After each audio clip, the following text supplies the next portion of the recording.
औज़ुबिल्लाहि मिनश्शैतानिर्रजीम बिस्मिल्लाहिर्रहमानिर्रहीम रब्बि इश्रह ली सदरी व यस्सिर ली अमरी वहलुल उक़दतम मिन लिसानी यफ़क़हू क़ौली। Students, Assalamu alaikum. My name is Muhammad Arslan and welcome to my YouTube channel Science of Logics.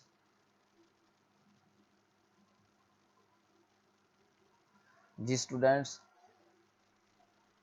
8th class math for हिफ्ज़ उसके पहले 5 lectures आज हम डिस्कस करेंगे, जिसमें पहली एक्सरसाइज आपकी पूरी हो जाएगी और दूसरी एक्सरसाइज हाफ हो जाएगी। पेज आपने 1 पेज से लेके 6 वाला पेज मुकम्मल कर लेना है इस पूरे 1 वीक के मतलब 5 डेज की डायरी में। ठीक है, डेली के लिए एक पेज होगा इंशाल्लाह।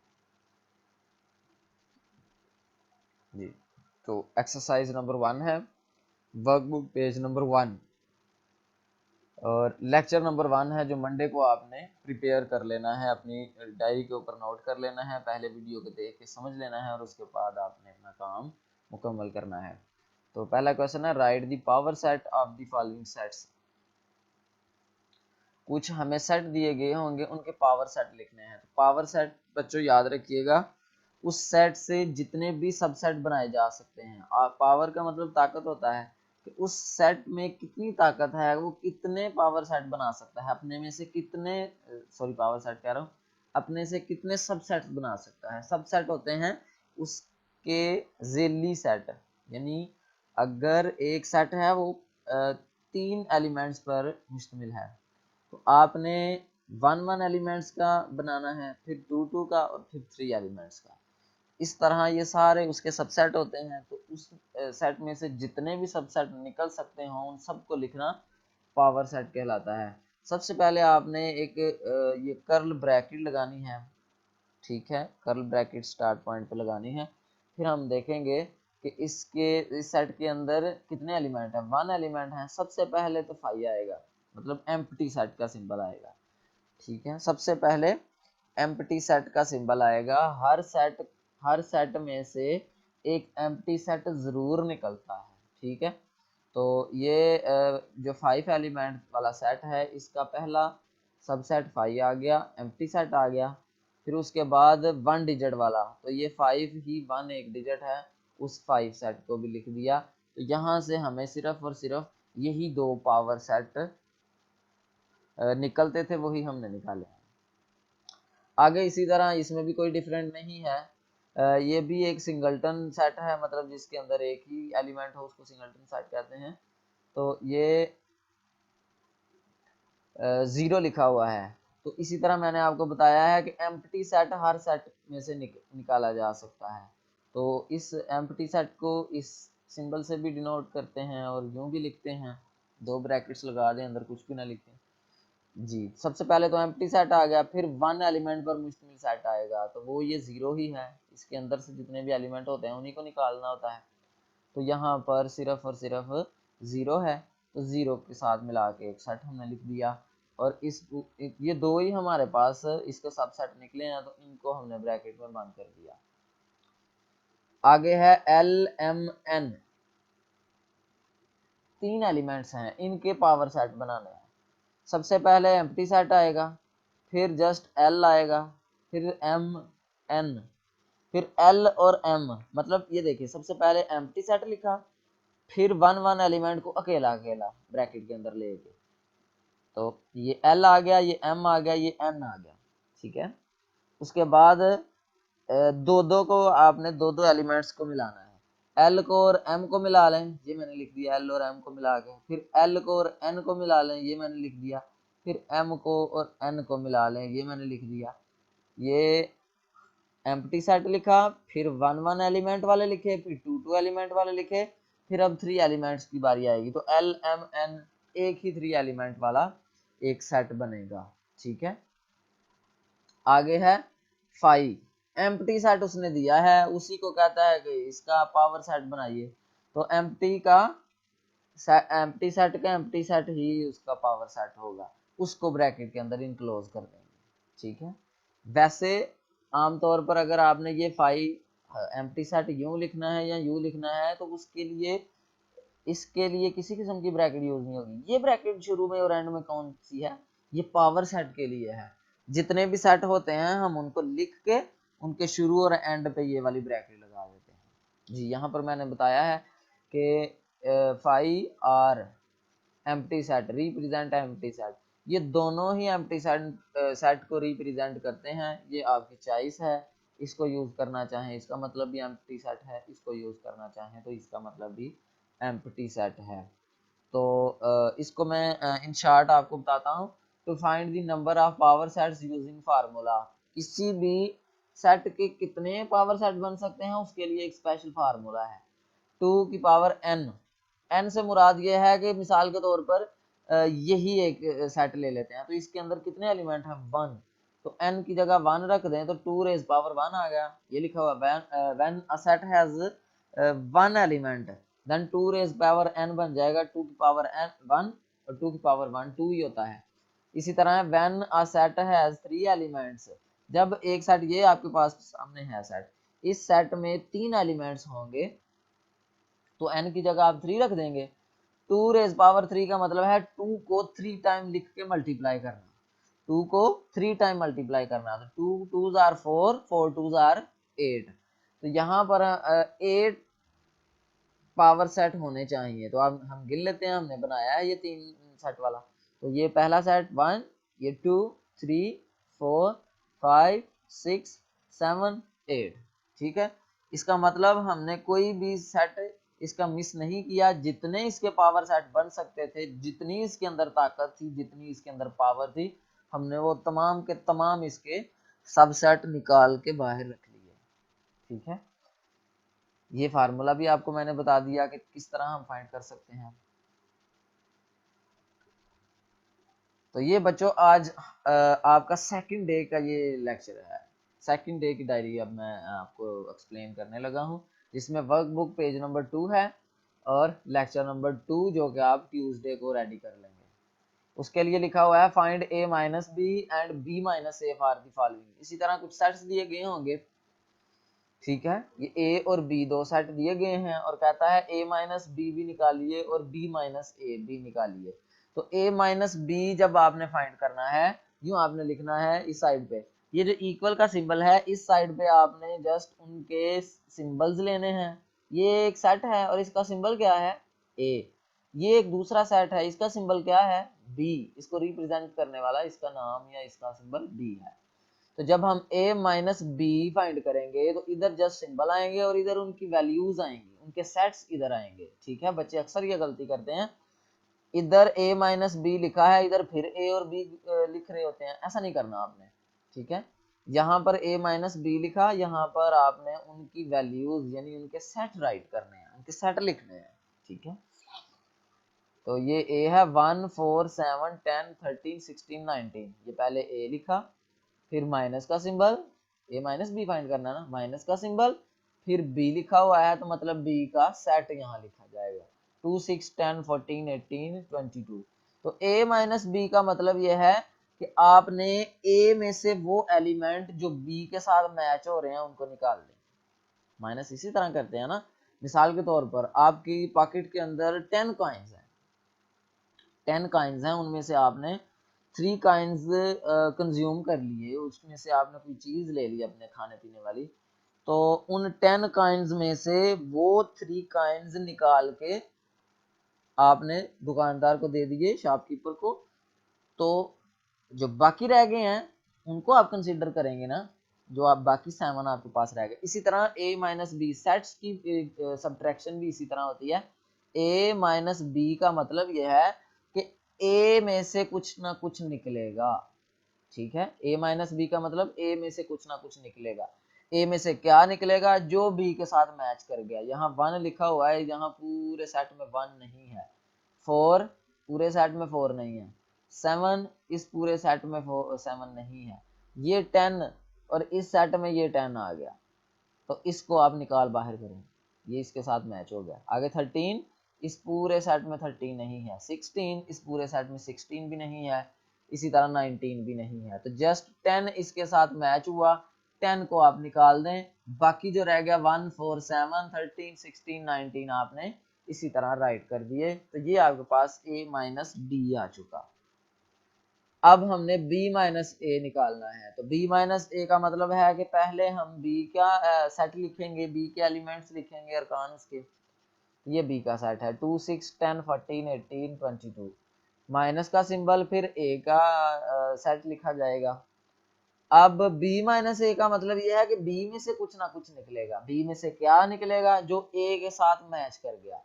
तो अब आप एक एक इसका जो एलिमेंट है इसके साथ मैच करके देखिए। 2 लिखा हुआ है, यहाँ पूरे सेट के अंदर 2 नहीं है। ये 6 लिखा हुआ है, यहाँ पर भी पूरे सेट के अंदर 6 नहीं है।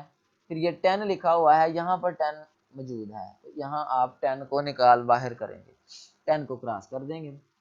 फिर इसी तरह 14 18 22 कोई भी मैच नहीं कर रहा, तो 10 को निकल गया, 10 को निकाल के बाकी बच गया 2 6 14 18 22। ये हमने लिख दिया, ये हमारे पास b माइनस ए आ गया। Is it clear? फिर एक्सप्लेन करता हूँ। a माइनस बी का मतलब यह है कि a में से कुछ ना कुछ निकलेगा। क्या निकलेगा? जो b के साथ मैच कर गया।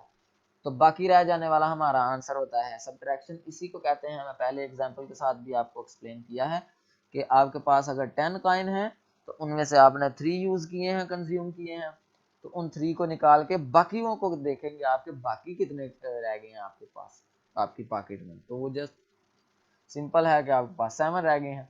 इसी तरह यहाँ पर जो 10 जो है ये इसके साथ मैच हो गया, 10 को उड़ा दें और बाकी जो रह गए हैं वो आपका आंसर होगा। इसी को सब्ट्रैक्शन कहते हैं जी। इसी क्वेश्चन का सेकंड पार्ट है। यहाँ a की वैल्यू कुछ और दी गई है 2 4 6 सो ऑन 24। तो बच्चों याद रखिएगा, ये जब भी आप क्वेश्चन लिखने लगते हैं, क्वेश्चन सॉल्व करने लगते हैं, तो पूरी वैल्यूज लिखा करें बराह करम। क्यों?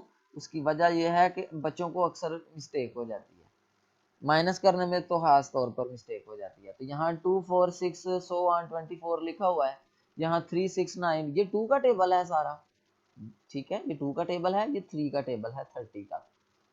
तो a माइनस बी निकालते हुए पहले a का पूरा सेट लिखा है मैंने, ईच एंड एवरी वैल्यू लिखी है। 2 4 6 के आगे मुझे पता है 8 आता है, 10 आता है, 12 आता है, फिर 14 16 18 20 22 24, ये मैंने सारे एलिमेंट्स इसके लिखे।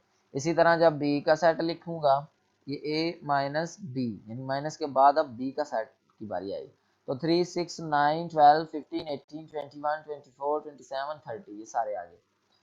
अब a माइनस बी का मतलब ये है कि a में से कुछ ना कुछ निकलेगा।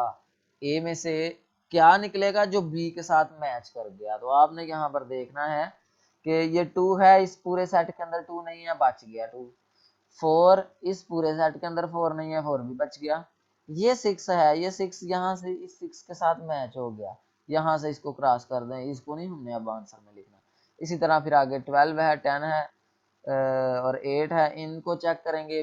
14 16 18 20 22 24 सबको चेक करेंगे, तो आप उनको क्रॉस करते जाएंगे, जो उनमें मैच हो जाएंगे, बाकी रह जाने वाले आपके आंसर होंगे, ठीक है। इसी तरह b माइनस ए, अब यहाँ पर b में से कुछ ना कुछ माइनस होगा। b में से क्या कुछ माइनस होगा? जो a के साथ मैच कर जाएंगे। तो ये आपको पता है 6 जो है इसके साथ मैच कर गया, इसको हमने क्रॉस कर दिया, काट दिया। 12 इसके साथ मैच कर गया, इसको भी काट दिया। 18 मैच कर गया, उसको भी काट दिया। 24 इसके साथ मैच हुआ, उसको भी काट दिया। और उसके बाद बस, तो जो बाकी रह गए हमारे पास 3 9 15 21 27 एंड 30, वो हमारे पास आंसर आ गया। ठीक है बच्चों, ये सेकंड लेक्चर भी आपका कंप्लीट हुआ।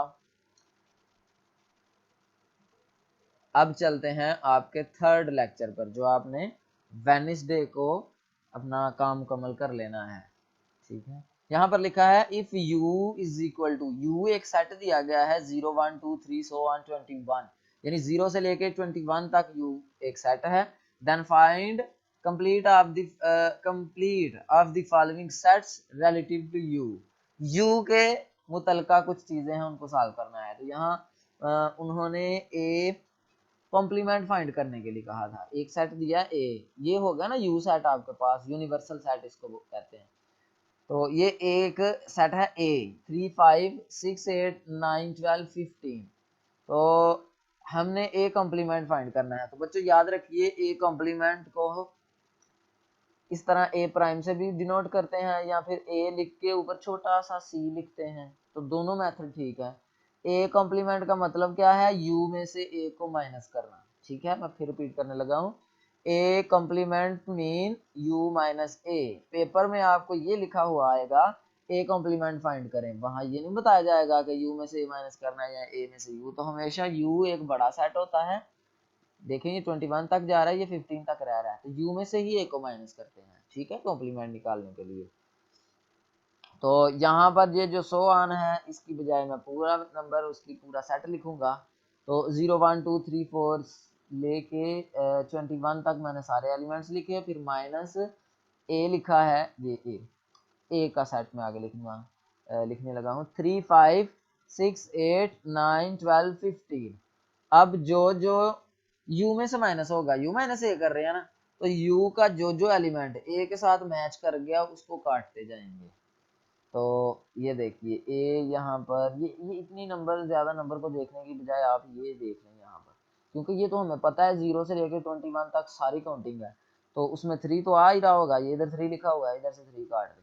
फिर 5 भी आ रहा होगा, 5 भी काट दें। 6 आ रहा है, 6 भी काट दें। 8 आ रहा है, 8 भी काट दें। 9 आ रहा है, 9 भी काट दें। 12 आ रहा है, उसको काट दें। 15 को काट दें। तो बाकी जो रह जाएंगे आपके पास 0 1 2, ये 0 1 2, फिर ये 4 और ये 7, 4 और 7, फिर ये 10 11, 10 11 आ गए। फिर है 13 14, ये 13 14 आ गए। फिर इसी तरह 16 17 18 19 20 21, ये सारे आ गए। ये आपने ए का कॉम्प्लीमेंट फाइंड कर लिया, यानी ए को यू में से माइनस किया। इसी तरह जो बी का कॉम्प्लीमेंट है वो बच्चों आपने खुद ही फाइंड करना है। ठीक है, तो उसमें आपने u माइनस बी लिखना है और फिर u में से वो एलिमेंट्स निकाल देने हैं जो b के साथ मैच हो जाएंगे। ठीक है, तो ये आपका थर्ड डे लेक्चर भी कंप्लीट हुआ। अब हम फोर्थ डे लेक्चर को डिस्कस करते हैं। अब आपकी एक्सरसाइज 2 स्टार्ट हो गई है, लेक्चर नंबर 4 है, पेज नंबर 5 है जी। यहाँ लिखा है find greater of the two rational numbers in each case. जी, सीधी सीधी जो नंबर्स होते हैं, सीधे सीधे नंबर्स और वैल्यूज, उनको बहुत आसान होता है डिफरेंशिएट करना कि कौन सी वैल्यू बड़ी है, कौन सी वैल्यू छोटी है। मिसाल के तौर पर मैं आपको कहता हूँ 10 और 1 में से कौन सी ग्रेटर है, तो आप यूजली कहेंगे कि 10 सर ग्रेटर है। या फिर मैं आपको कहूँ कि -1 और -2 में से कौन सी वैल्यू ग्रेटर है, तो आप कहेंगे -1 ग्रेटर है, क्योंकि नेगेटिव में लेसर वैल्यू असल में न्यूमेरिकली ग्रेटर होती है। लेकिन यहाँ पर रैशनल नंबर आ रहे होंगे, रैशनल नंबर कहते हैं ओवर की फॉर्म में, बटे के साथ लिखे हुए। तो ये हमें क्वेश्चन दिया गया था 3/13, 5/21, इन दो में से बताएं जी कौन सी वैल्यू बड़ी है, कौन सी छोटी है। तो हम इनको बगैर सॉल्व किए नहीं बता सकते। इनके डिनोमिनेटर सेम हो तो फिर बहुत आसान होता है बताना। ठीक है, यहाँ 13 है तो यहाँ भी अगर 13 होता, यहाँ इधर 21 है इधर भी 21 होता, तो हमारे लिए बहुत आसान था। हम ऊपर नीचे डिनोमिनेटर सेम हो जाने थे, ऊपर वाले वैल्यूज को हम सामने रखते हुए हमने फैसला कर लेना था कि ये वैल्यू बड़ी है और ये छोटी है। लेकिन यहाँ पर डिनोमिनेटर सेम नहीं है जी स्टूडेंट्स। आपने 13 और 21 का या तो एलसीएम ले लेना है, उससे आपको पता चल जाएगा। लेकिन यहाँ पर अगर आप देखें तो 13 एक प्राइम नंबर है। ठीक है, 13 का 21 का एलसीएम कुछ भी नहीं आएगा। मतलब कुछ भी नहीं आएगा का मतलब ये है कि ये 13 को 21 से मल्टीप्लाई कर दें तो वो जो मल्टीप्लाई आप करेंगे वही उसका एलसीएम होगा। तो इसका आसान तरीन हल ये है कि इसके नीचे 13 है, इस 13 को दूसरी वैल्यू के ऊपर नीचे दोनों से मल्टीप्लाई कर दें, ये मैंने किया। और यहाँ 21 है तो यहाँ इन दोनों ऊपर नीचे वैल्यूज को 21 से मल्टीप्लाई कर दें। इससे क्या होगा, ये देखें नीचे जो है 273 डिनोमिनेटर सेम हो गया है। ये 13 इसको उठाया, इधर दोनों ऊपर नीचे वैल्यू से मल्टीप्लाई कर देंगे। ये 21 यहाँ से उठाया और इधर ऊपर नीचे दोनों वैल्यू से 21 को मल्टीप्लाई कर देंगे। ठीक है, और ऊपर जो मर्जी आया, आपने नीचे वाली वैल्यूज सेम लाने के लिए ये काम किया है। 13 को 21 से किया तो इधर भी 273, इधर भी 273 आ गया। यहाँ पर 3 लिखा हुआ था, 21 इधर मल्टीप्लाई हुआ तो 63 आ गया। यहाँ 5 लिखा हुआ था, ये जब हमने 13 यहाँ ऊपर नीचे दोनों से मल्टीप्लाई कराया तो 5 से भी तो मल्टीप्लाई होगा ना, यहाँ पे हमारे पास 65 आ गया। अब नीचे दोनों डिनोमिनेटर सेम है, जस्ट ऊपर वाली वैल्यू को देखें, 63 बड़ा होता है कि 65, तो ऑब्वियसली 65 ग्रेटर वैल्यू है। तो इस साइड पे जो भी ये हमें क्वेश्चन में दिया गया था, अब हमने फैसला कर लिया कि दिस इज ग्रेटर वैल्यू, तो ये मैंने लिख दिया, सो 5/21 इज ग्रेटर वैल्यू। ठीक है। इसी तरह ये दूसरा क्वेश्चन है, यहाँ पर भी हमें ये क्वेश्चन दिया गया -4/9 और -5/6, इन दोनों में से फैसला करना है कौन सी वैल्यू ग्रेटर है कौन सी लेसर है। तो यहाँ पर 9 और 6 दोनों का मैंने एलसीएम लिया है, 6 और 9 दोनों को लिखा। 2 सबसे छोटा टेबल प्राइम नंबर 2 होता है, 2 से चेक करें ये मल्टीप्लाई हो या सॉरी डिवाइड, ये डिवाइड हो रहा हो या फिर ये डिवाइड हो रहा हो, तो हमने 2 पे डिवाइड कर देना होता है। तो यहाँ पर 6 जो है वो 2 पे डिवाइड हो रहा है, 9 नहीं हो रहा, 9 एज इट इज नीचे ले आएंगे, 6 जो डिवाइड हो रहा है उसको डिवाइड कर देंगे। अब आगे आप देखें तो ये 3 और 9 है, 2 पे दोनों में से कोई भी डिवाइड नहीं होता, तो 3 आपने लिखा, 3 पे इन दोनों को डिवाइड कर दिया, 3 1 जार 3, 3 3 जार 9। ठीक है।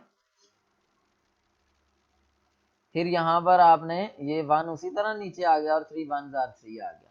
ठीक है। यहाँ पर आपने इस 3 को और इस 2 को मल्टीप्लाई कर देना है, तो 3 3 जार 9, 9 2 जार 18, हमारे पास एलसीएम आया 18। अब हमने यहाँ पर भी किसी तरीके से 18 लाना है, यहाँ भी किसी तरीके से 18 लाना है।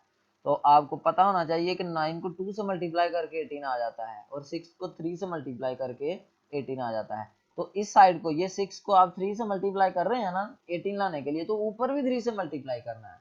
इधर आप 9 को 2 से मल्टीप्लाई कर रहे हैं ना 18 लाने के लिए, तो ऊपर भी 2 से ही मल्टीप्लाई करें, ऊपर जो मर्जी आ रहा हो, नीचे वाले को आपने कंसीडर करना है। और जिस नंबर से इधर 2 से मल्टीप्लाई कर रहा हूँ नीचे भी करूंगा ऊपर भी करूंगा, इधर 3 से कर रहा हूँ तो नीचे भी करूंगा ऊपर भी करूंगा। इसी तरह -4 2 जार -8 आ गया, 9 2 जार 18 आ गया। ये 5 -5 3 जार -15 आ गया, 6 3 जार 18 आ गया। यहाँ पर दोनों के डिनोमिनेटर सेम है, 18 18 है, और ऊपर -8 और -5 आ रहा है। इसमें से ग्रेटर वैल्यू कौन सी है? ये -8 ग्रेटर है। क्यों? अभी मैंने बताया आपको कि जो ये मैंने साइड पे इसका हिंट भी दिया हुआ है कि greater negative number is numerically lesser value. ये 15 बड़ा है, -15, तो ये -8 बजाहर 15 बड़ा लग रहा है ना, तो न्यूमेरिकली ये असल में छोटा है। नेगेटिव में जितनी बड़ी वैल्यू होती है वो उतनी छोटी होती है, और छोटी वैल्यू क्योंकि वो नंबर लाइन पर 0 के करीब होती है। ठीक है, 0 के करीब होते हैं, इसीलिए नेगेटिव वैल्यू जितनी बड़ी होगी वो उतनी छोटी होगी। तो इन दोनों में से -8 को ग्रेटर लेंगे हम। ठीक है। तो ये वाली साइड जो है -4/9, ये यही चल रही थी ना, -4/9 से ये बना फिर ये बना, तो हमें तो ये क्वेश्चन दिया गया है, इनमें से फैसला करना है। ये तो हमने अपनी आसानी के लिए कैलकुलेशन की थी, हम इन दोनों में से ही नंबर को बताएंगे कि कौन सा ग्रेटर है। तो आप सीधी इसकी लाइन खींच के देख लें कि ये इससे बना था और ये इससे बना है, तो ये -4/9 इज ग्रेटर वैल्यू। ठीक है।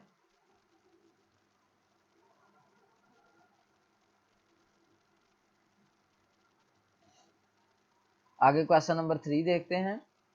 तो क्वेश्चन नंबर 3 में लिखा है -7/11 और 5/-8, इन दोनों में हमने फैसला करना है कि कौन सी वैल्यू ग्रेटर है कौन सी लेसर है। तो यहाँ पर भी आप 11/-18 का एलसीएम लेना चाहें तो एलसीएम ले लें, आपके पास वही 88 ही आएगा। तो आप क्या करें कि पहले नंबर पर तो ये माइनस ऊपर दे दें। ठीक है, माइनस नीचे जब भी आ रहा हो तो आपने माइनस ऊपर वाले को दे देना है। माइनस इसलिए होता है कि ये पता चल जाए कि ये पूरी वैल्यू नेगेटिव है, तो हमें पता चल गया, इस माइनस को हम ऊपर जो है वो मूव कर देंगे। पहला काम ये किया कि जो डिनोमिनेटर में सिंबल माइनस का आ रहा था उसको ऊपर मूव कर दिया। अब हमारे पास जो जो रह गया था ये -7/11 और -5/8 लिखा हुआ है, ठीक है। तो इधर से आप 8 पकड़े ऊपर नीचे दोनों के साथ मल्टीप्लाई कर दें और इधर से ये 11 पकड़े ऊपर नीचे दोनों के साथ आप मल्टीप्लाई कर दें, ठीक है। तो यहाँ पर आपके पास -7 को मल्टीप्लाई 8 से करें तो -56 आ गया और 10 को 11 से 8 को 11 से मल्टीप्लाई किया तो 88 आ गया। यहाँ पर -5 को 11 से मल्टीप्लाई किया तो 55 आ गया और 8 को 11 से किया। तो फिर बता रहा हूँ कि ये वाला 8 यहाँ पर ऊपर नीचे मल्टीप्लाई करवा दें और ये वाला 11 यहाँ पर ऊपर नीचे दोनों से मल्टीप्लाई करवा दें, ठीक है। अगर आप यहाँ साइड पर एलसीएम लेने वाला काम करते हैं तो आप एलसीएम लेंगे तो 88 आएगा। तब भी वही बात है कि आपने ये अपने माइंड में बिठा लेना है कि यहाँ पर भी 88 लाना है, यहाँ पर भी 88 लाना है। तो यहाँ पर 8 से मल्टीप्लाई करने से 88 आएगा, यहाँ पर 11 से करने से आएगा। तो यहाँ ऊपर नीचे 11 से कर देंगे, यहाँ ऊपर नीचे 8 से कर देंगे। अब हमारे पास ये 88 के ऊपर -56 आ गया और ये 88 के ऊपर -55 आ गया। तो वही बात है कि यहाँ पर इन दोनों में से 56 बड़ा है लेकिन नेगेटिव है, तो ये छोटी वैल्यू है, ये वाली साइड ग्रेटर है। तो हम लिखेंगे ये 5/-8 इज ग्रेटर वैल्यू, ठीक है। और ये वाला जो क्वेश्चन नंबर 4 इसका 4th पार्ट है ये मैंने आपके लिए छोड़ा है, ठीक है। इसमें तो बहुत आसान है, देखें दोनों नीचे डिनोमिनेटर पहले ही सेम है, सेम तो आपको करने ही नहीं पड़ेंगे, ठीक है। हाँ, एक हिंट मैंने आपको बता दिया कि positive value always greater than every negative value. Positive value जो मर्जी हो, जितनी मर्जी हो, कभी भी वो नेगेटिव वैल्यू से छोटी नहीं हो सकती। पॉजिटिव हमेशा बड़ा होता है। पॉजिटिव का 1 भी हो और नेगेटिव का -200 भी हो, नेगेटिव का 200 भी हो, तो वो 1 भी बड़ा है, ठीक है जी। आज अब हम लेक्चर नंबर 5 को डिस्कस करेंगे। Workbook page number 6 lecture number 5, ये फ्राइडे का काम है आपका। यहाँ पर लिखा है arrange the following rational numbers in descending order. ये उसी से मिलता जुलता क्वेश्चन है। आपने क्या करना है, आपने यहाँ पर भी उन सब के डिनोमिनेटर सेम करने हैं, फिर आप उनमें फैसला कर पाएंगे कि कौन सी वैल्यू पहले आनी है, कौन सी बाद में आनी है। डिसेंडिंग ऑर्डर याद रखिएगा, डिसेंडिंग ऑर्डर ये लिखा हुआ, descending order goes from greater to lesser value. बड़ी वैल्यू से छोटी वैल्यू की तरफ आना डिसेंडिंग ऑर्डर कहलाता है। तो ये देखें हमें 4 नंबर दिए गए हैं, 2/5, -1/2, 8/-15, 3/10। इन चारों को आपने पहले ये मालूम करना है कि सबसे छोटी कौन सी है, सबसे बड़ी कौन सी है और उनके आपस में क्या रिलेशन है। फिर आप इनको डिसेंडिंग ऑर्डर में अरेंज करेंगे। डिसेंडिंग ऑर्डर सबसे बड़ी वैल्यू सबसे पहले, फिर छोटी, फिर छोटी, फिर छोटी। तो आप इन सब का नीचे वालों का एलसीएम लेंगे, 2, 5, 10, 15। ये 2, 5, 10, 15 इन तीन चारों को लिखा। इनमें से 2 पे डिवाइड होने वाले नंबर है थे, ये भी 2 पे डिवाइड हो जाता है, ये भी 2 पे हो जाता है, तो हमने 2 लिख के 2 पे डिवाइड कर दिया। जो जो 2 पे डिवाइड होते थे, जो नहीं होते उनको एज इट इज नीचे लिख लेंगे। ये 5 एज इट इज नीचे आ रहा है, ये 15 एज इट इज नीचे आ रहा है, मगर ये 10 2 पे डिवाइड हो रहा था, ये डिवाइड होकर 5 आया है। अब 3 से आपने इनमें से एक भी 3 पे डिवाइड होता होगा तो आपने 3 से डिवाइड करना है। ये 1, ये 5, ये 5, ये कोई भी 3 पे डिवाइड नहीं होता, हाँ 15 होता है, तो 3 पे 15 को डिवाइड कर दिया, बाकी सारे एज इट इज नीचे आ रहे हैं। अब यहाँ पर 1, 5, 5, 5 आ गया, तो ये तीनों 5 पे डिवाइड हो रहे हैं, ये 1 एज इट इज नीचे आ रहा है। यहाँ पर आप देखें तो यहाँ पर ये आपकी एलसीएम कंप्लीट हो जाएगा, क्योंकि नीचे 1 1 आ गया है। 1 1 आ जाना इस बात की निशानी है कि आपका एलसीएम का प्रोसेस कंप्लीट हो चुका। तो 5 3s आर 15, 15 2s आर 30, तो हमारे पास आ रहा है 30, ठीक है। तो हमने इसके डिनोमिनेटर में 30 लेके आना है। 5 को किससे मल्टीप्लाई करें तो 30 आता है 6 के साथ, तो आपने इधर भी और ऊपर भी दोनों को 6 से मल्टीप्लाई कर देना है। 2 को किससे मल्टीप्लाई करें तो 30 आता है 15 से, तो आपने इधर भी 15 और उधर भी 15 से ऊपर नीचे मल्टीप्लाई कर देना है। 15 को 2 से मल्टीप्लाई करने से 30 आता है, तो वो मैं आपको पहले पीछे क्वेश्चन में एक्सप्लेन कर चुका हूँ कि नीचे डिनोमिनेटर वाला माइनस आपने ऊपर शिफ्ट कर देना है। तो आपने इस 15 को और उसके ऊपर वाले नंबर दोनों को 2 से मल्टीप्लाई कर देना है। यहाँ पर 3/10 है, 10 को 3 से मल्टीप्लाई करने से हमारे पास एलसीएम वाला 30 आता है, तो इधर भी 3 से मल्टीप्लाई कर देंगे, ऊपर भी 3 से मल्टीप्लाई कर देंगे, तो ये हमारे पास आ गया 6 2 12 और 6 5 30, 15 1 15 और 15 2 30, और 8 2 16 और 15 2 30, 3 3 9, 3 10 30, ठीक है। और इसी तरह अब जब ये सारे डिनोमिनेटर सेम हो गए तो अब हमारे लिए बहुत आसान है कि हम इसमें फैसला कर सकें कि कौन सी वैल्यू सबसे ग्रेटर है, क्योंकि हमें ये डिसेंडिंग ऑर्डर का है। तो इनमें देखें हाँ कौन सी वैल्यू सबसे बड़ी है। माइनस वाले तो छोटे हैं ना, इस बात को तो आप रहने दें। ये पॉजिटिव वैल्यू, ये पॉजिटिव वैल्यू, इन दोनों में से कौन सी बड़ी है? तो 30 है दोनों के नीचे, 12 वाली वैल्यू बड़ी है। तो इसके पीछे चलें, ये कहाँ से चली थी, कौन ये था 2/5, सबसे पहले अरेंज करते हो आप 2/5 लिख लें। उसके बाद ये वाली पॉजिटिव वैल्यू 9/30, इसके पीछे चलें, इसके पीछे चलें तो ये आपके पास 3/10 आता है, तो यहाँ पर आप 3/10 लिख देंगे, ठीक है।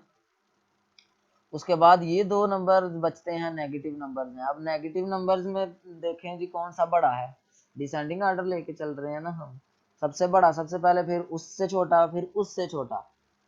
तो आप देखें कि इन दोनों में से कौन सा बड़ा है। तो -16 बज़ाहिर बड़ा है, लेकिन चूंकि ये नेगेटिव है तो -15 इससे बड़ा है, क्योंकि नेगेटिव है दोनों नंबर, तो नेगेटिव में छोटी वैल्यू को बड़ा कंसीडर किया जाता है। तो इसके पीछे चलें तो ये दूसरी वैल्यू ये -1/2 बन रहा है, तो तीसरे नंबर पर -1/2, चौथे पर आप यूजली यही बचा -16/30। इसके पीछे चलें तो ये, और ये 8/-15 एंड पे आ गया, ठीक है। ये हिंट आपको बताया, descending order goes from greater to lesser value.